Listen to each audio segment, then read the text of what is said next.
Terima kasih Anda masih bersama kami di Buletin Jateng dan DIY. Pemirsa, putra bungsu Presiden Jokowi, Kaisang Pangarep, resmi menjadi kader Partai Solidaritas Indonesia atau PSI. Berbeda dengan sang ayah dan kakak yang menjadi anggota PDI Perjuangan, keputusan Kaisang itu menuai sorotan. Tak hanya menimbulkan friksi di kalangan internal PDIP, namun juga berpotensi menggerus suara PDIP di Jawa Tengah, khususnya di Solo Raya.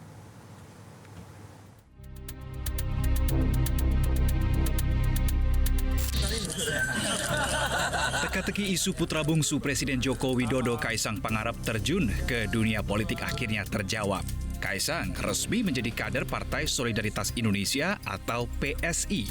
Suami Erina Gudono itu mengaku bergabung dengan partai yang diketuai Giring Ganesha itu lantaran sebagai anak muda ingin bisa lebih terlibat di sektor publik, apalagi di pemilu 2024. Kaisang meyakini masa depan Indonesia ada di tangan anak muda, sehingga keterlibatan mereka mutlak diperlukan. Kaisang menilai Indonesia dapat mencontoh pemilu di Thailand yang dimenangkan oleh kalangan anak muda.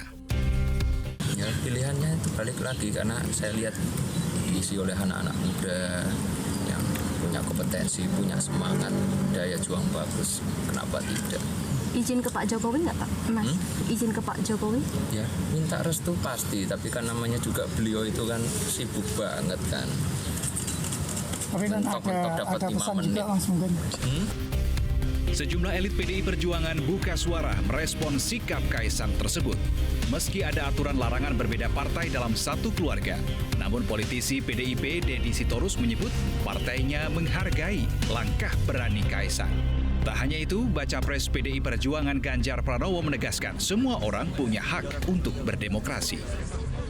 Kami percaya bahwa memang anak muda sebaiknya terjun ke politik jauh-jauh hari sehingga ketika dia menjadi pemimpin dia melawani proses-proses pendewasaan, pematangan yang cukup untuk bisa menjadi pemimpin di masa depan. Dalam politik itu semua orang punya hak berdemokrasi. Ya, jadi boleh, silakan siapapun. Analis politik Indo-Strategik Ahmad Khairul Umam menilai ada nuansa tebang pilih saat menanggapi sikap Kaisang dengan kisruh Gubernur Maluku Murad Ismail. Umam juga menyoroti keputusan Kaisang yang lebih memilih PSI ketimbang PDIP mengindikasikan pola relasi yang tidak baik-baik saja antara PDI Perjuangan dengan keluarga Presiden Jokowi. Kalau kita kembali pada konteks sejarah, kemudian bagaimana ketekunan dan ketegasan di PDIP, seringkali langkah-langkah seperti ini akan mendapatkan respon yang cukup keras dan cukup tegas dari pihak DPP maupun dari elit dan juga pimpinan partai di PDIP. Tetapi kalau misal kemudian ternyata PDIP tidak bergerak, maka hal itu bisa kita baca bahwa PDIP sedang mengatur ritme, sangat berhati-hati, dan di saat yang sama barangkali ini juga terkait dengan konteks kalkulasi proses pemenangan di Pilpres 2024 mendatang.